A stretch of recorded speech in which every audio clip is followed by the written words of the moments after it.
White chicken biryani ತುಂಬ mild ಆಗಿ ಏನು ಸಖತ್ ಫ್ಲೇವರ್ಫುಲ್ ಆಗಿರುತ್ತೆ. ಜಾಸ್ತಿ ಮಸಾಲೆ ಎಲ್ಲ ಬಳಸ್ತೀರಾ, ಸಿಂಪಲ್ ಆಗಿ ಮಾಡುವಂಥ ಬಿರಿಯಾನಿ.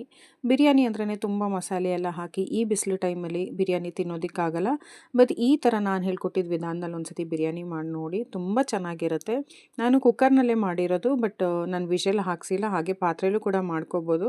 ತಳನೂ ಕೂಡ ಸ್ವಲ್ಪ ಅಂಟದಿರ ಯಾವ ಥರ ಮಾಡೋದು ಅಂತ ನಾನಿಲ್ಲಿ ತೋರಿಸ್ಕೊಟ್ಟಿದ್ದೀನಿ.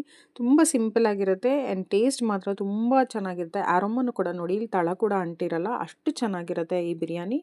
ನೀವು ಒಂದ್ಸತಿ ಮಾಡಿ ನೋಡಿದ್ರೆ ಗೊತ್ತಾಗುತ್ತೆ. ಪಾತ್ರೆಗೆ 2 ರಿಂದ 3 ಸ್ಪೂನ್ ಆಗೋಷ್ಟು ಎಣ್ಣೆ, 2 ಸ್ಪೂನ್ ಆಗೋಷ್ಟು ತುಪ್ಪ ಸಹ ಸೇರಿಸ್ಕೊತಾ ಇದ್ದೀನಿ. ಬಿರಿಯಾನಿ ಆಗಿರೋದ್ರಿಂದ ಸ್ವಲ್ಪ ಎಣ್ಣೆ ಜಾಸ್ತಿ ಬೇಕಾಗುತ್ತೆ. ಈಗ ಚಿಕ್ಕದು ಒಂದು 3 ರಿಂದ 4 ಈರುಳ್ಳಿನೂ ಸಹ ಸೇರಿಸ್ಕೊತಾ ಇದ್ದೀನಿ. ಈ ಬಿರಿಯಾನಿಗೆ ಸ್ವಲ್ಪ ಈರುಳ್ಳಿ ಜಾಸ್ತಿ ಬೇಕಾಗುತ್ತೆ.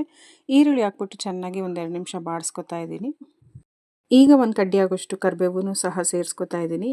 ಈಗ ನಾನು ಎಲ್ಲ ಸ್ಪೈಸಸ್ನ ಸೇರಿಸ್ಕೊತಾ ಇದ್ದೀನಿ. ಮುಂಚೆ ಎಣ್ಣೆ ಹಾಕಿದ ತಕ್ಷಣ ನಾವು ಸ್ಪೈಸಸ್ ಎಲ್ಲ ಹಾಕೋದ್ರಿಂದ ಅದರ ಅರೋಮ ಕೂಡ ಬೇಗ ಹೋಗ್ಬಿಡುತ್ತೆ. ಜಾಸ್ತಿ ಡ್ರೈ ರೋಸ್ಟ್ ಆಗಬಾರ್ದಿದು.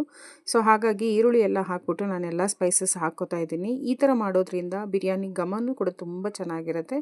ಈಗ ಅದೊಂದು ನಿಮಿಷ ಬಾಡಿಸ್ಕೊಂಡು ನಾನಿಲ್ಲಿ ಖಾರಕ್ಕೆ 2 ರಿಂದ 3 ಹಸಿಮೆಣಸನ್ನು ಸಹ ಸೇರಿಸ್ಕೊತಾ ಇದ್ದೀನಿ. ಈಗ ನಾನಿಲ್ಲಿ ಒಂದು ಅರ್ಧ kg ಆಗೋಷ್ಟು ಚೆನ್ನಾಗಿ ತೊಳೆದಿರೋಂಥ ಚಿಕನ್ನು ಸಹ ಸೇರಿಸ್ಕೊತಾ ಇದ್ದೀನಿ. ಈ ಬಿರಿಯಾನಿಗೆ ಅಚ್ಚ ಖಾರದ ಪುಡಿ ಹಾಕ್ಕೋಬಾರ್ದು. ಅಚ್ಚ ಖಾರದ ಪುಡಿ ಹಾಕೋದ್ರಿಂದ ಬಿರಿಯಾನಿ ಕಲರ್ ಚೇಂಜ್ ಆಗಿಬಿಡುತ್ತೆ. ಹಾಗಾಗಿ ಖಾರಕ್ಕೆ ನಮಗೆ ಹಸಿಮೆಣಸು ಎಷ್ಟು ಬೇಕೋ ಅಷ್ಟನ್ನು ಈಗಲೇ ಸೇರಿಸ್ಕೋಬೇಕಾಗತ್ತೆ.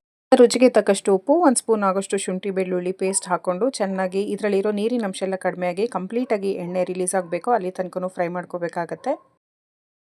ಈಗ ಒಂದು ಮುಷ್ಟಿ ಆಗೋಷ್ಟು ಕೊತ್ತಂಬರಿ ಸೊಪ್ಪು, ಒಂದು ಮುಷ್ಟಿ ಆಗೋಷ್ಟು ಪುದೀನ ಸಹ ಸೇರಿಸ್ಕೊತಾ ಇದ್ದೀನಿ. ಜಾಸ್ತಿನೂ ಬೇಡ, ಇದು ಮೈಲ್ಡ್ ಬಿರಿಯಾನಿ ಆಗಿರೋದ್ರಿಂದ ಇಷ್ಟೇ ಸಾಕಾಗುತ್ತೆ. ನಾನಿಲ್ಲಿ ಅರ್ಧ kg ಚಿಕನ್ಗೆ ನಾನಿಲ್ಲಿ 2 ಗ್ಲಾಸ್ ಆಗೋಷ್ಟು ಅಕ್ಕಿನ ಸೇರಿಸ್ಕೊತಾ ಇದ್ದೀನಿ. ಅಷ್ಟಕ್ಕೆ ಇಷ್ಟು ಸಾಕಾಗುತ್ತೆ. ನಾನೀಗ 2 ಸ್ಪೂನ್ ಆಗೋಷ್ಟು ಗಟ್ಟಿ ಮೊಸರನ್ನ ಸೇರಿಸ್ಕೊತಾ ಇದ್ದೀನಿ. ಮೊಸರಲ್ಲಿರೋ ನೀರಿನ ಅಂಶ ಎಲ್ಲ ಚೆನ್ನಾಗಿ ಚಿಕನ್ಗೆ ಅಬ್ಸರ್ವ್ ಆಗಬೇಕು, ಅಲ್ಲಿ ತನಕನೂ ಅದೊಂದು 2 ನಿಮಿಷ ಚೆನ್ನಾಗಿ ಫ್ರೈ ಮಾಡ್ಕೋಬೇಕಾಗತ್ತೆ. ಇದು ಫ್ರೈ ಆದಮೇಲೆ ಎಣ್ಣೆ ಅಂಶ ಕಂಪ್ಲೀಟಾಗಿ ರಿಲೀಸ್ ಆಗೋ ತನಕನೂ ಒಂದು 2 ನಿಮಿಷ ಫ್ರೈ ಮಾಡ್ಕೊಂಡ್ಮೇಲೆ ನಾನಿಲ್ಲಿ ಚಿಕ್ಕದು 2 ಟೊಮೆಟೊನ ಸೇರಿಸ್ಕೊತಾ ಇದ್ದೀನಿ. ಸ್ವಲ್ಪ ದಪ್ಪವಾಗಿ ಕಟ್ ಮಾಡ್ಕೊಂಡು ಸೇರಿಸ್ಕೋಬೇಕಾಗತ್ತೆ. ಜಾಸ್ತಿ ಸ್ಮ್ಯಾಶ್ ಆಗೋದ್ರಿಂದ ಈ ಬಿರಿಯಾನಿಗೆ ಅಷ್ಟು ಚೆನ್ನಾಗಿರಲ್ಲ. ಹಾಗಾಗಿ ಚಿಕ್ಕದು 2 ಟೊಮೆಟೊ ಹಾಕ್ಬಿಟ್ಟು 1-2 ನಿಮಿಷ ಸಾಟೆ ಮಾಡ್ಕೋತಾ ಇದ್ದೀನಿ. ನಾನಿಲ್ಲಿ ಒಂದು ಅರ್ಧ ಸ್ಪೂನ್ ಆಗೋಷ್ಟು ಬಿರಿಯಾನಿ ಮಸಾಲ ಹಾಕೋತಾ ಇದ್ದೀನಿ. ಬಿರಿಯಾನಿ ಮಸಾಲ ಇಲ್ಲ ಅನ್ನೋದಾದರೆ ನೀವು ಗರಂ ಮಸಾಲನೂ ಸಹ ಸೇರಿಸ್ಕೋಬೋದು. ಇದು ಜಸ್ಟ್ ಒಂದು ಅರೋಮಗೆ ಮತ್ತು ಫ್ಲೇವರ್ಗೆ ಅಷ್ಟೇ ಹಾಕೋದು. ಹಾಗಾಗಿ ಒಂದು ಅರ್ಧ ಸ್ಪೂನ್ ಆಗೋಷ್ಟು ತೊಗೊಂಡಿದ್ದೀನಿ. ನಾನು ಈ ಗ್ಲಾಸ್ ಅಳತೆಯಲ್ಲಿ ಅಕ್ಕಿನ ತೊಗೋತಾ ಇದ್ದೀನಿ. ನಾನಿಲ್ಲಿ 1 ಗ್ಲಾಸ್ ಆಗೋಷ್ಟು ಗಟ್ಟಿಯಾಗಿರೋ ತೆಂಗಿನ ಹಾಲನ್ನ ತೊಗೊಂಡು 2-3 ಗ್ಲಾಸ್ ಆಗೋಷ್ಟು ಬಿಸಿನೀರನ್ನ ಸೇರಿಸ್ಕೊತಾ ಇದ್ದೀನಿ. ಅಂದರೆ 1 ಗ್ಲಾಸ್ ಅಕ್ಕಿಗೆ 2 ಗ್ಲಾಸ್ ಆಗೋಷ್ಟು ನೀರು ಥರ ಸೇರಿಸ್ಕೊಂಡಿದ್ದೀನಿ. ನಿಮಗೆ ತೆಂಗಿನ ಹಾಲು ಜಾಸ್ತಿ ಬೇಕು ಅನ್ನೋದಾದರೆ ಜಾಸ್ತಿನೂ ಸಹ ಸೇರಿಸ್ಕೋಬೋದು. ಇದು ಮೈಲ್ಡ್ ಆಗಿರೋದ್ರಿಂದ ನಾನಿಲ್ಲಿ 1 ಗ್ಲಾಸ್ ಆಗೋಷ್ಟು ತೆಂಗಿನ ಹಾಲನ್ನ ತೊಗೊಂಡಿದ್ದೀನಿ.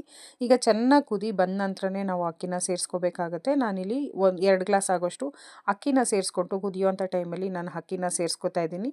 ಈ ಹಂತದಲ್ಲಿ ನೀವು ಉಪ್ಪೆಲ್ಲ ಕರೆಕ್ಟಾಗಿದೆಯಾ ಅಂತ ನೀವು ಚೆಕ್ ಮಾಡ್ಕೋಬೋದು.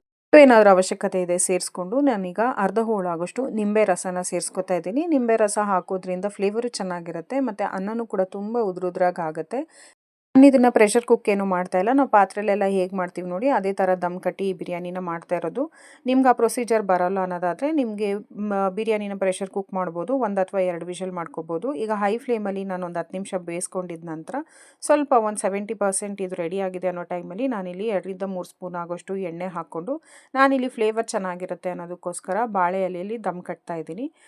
ಬಾಳೆ ಎಲೆ ಇಲ್ಲ ಅನ್ನೋದಾದರೆ ಹಾಗೆ ಕೂಡ ಮಾಡ್ಕೋಬೋದು. ನಾನೀಗ ಬಾಳೆ ಎಲೆ ಮುಚ್ಚಿ ನಾನೀಗ ದಮ್ ಕಟ್ತಾ ಇದ್ದೀನಿ. ಒಂದು 10 ನಿಮಿಷ ಇದು ಲೋ ಫ್ಲೇಮಲ್ಲೇ ಇಟ್ಕೊಂಡ್ರೆ ಚೆನ್ನಾಗಿರೋ ದಮ್ ಬಿರಿಯಾನಿ ಅಥವಾ ವೈಟ್ ಬಿರಿಯಾನಿ ರೆಡಿ ಆಗುತ್ತೆ. ನೀವು ಒಂದ್ಸತಿ ಟ್ರೈ ಮಾಡಿ ಹೇಗಿತ್ತು ಅಂತ ಕಮೆಂಟ್ ಮೂಲಕ ತಿಳಿಸಿ. ಚಾನಲ್ನ ಸಬ್ಸ್ಕ್ರೈಬ್ ಮಾಡಿಲ್ಲ ಅಂದರೆ ಸಬ್ಸ್ಕ್ರೈಬ್ ಮಾಡ್ಕೊಂಡು ನೋಡಿ, ಒಂದು ಲೈಕ್ ಕೂಡ ಮಾಡಿ. ಮುಂದಿನ ಹೊಸ ರೆಸಿಪಿಯೊಂದಿಗೆ ಸಿಗ್ತೀನಿ.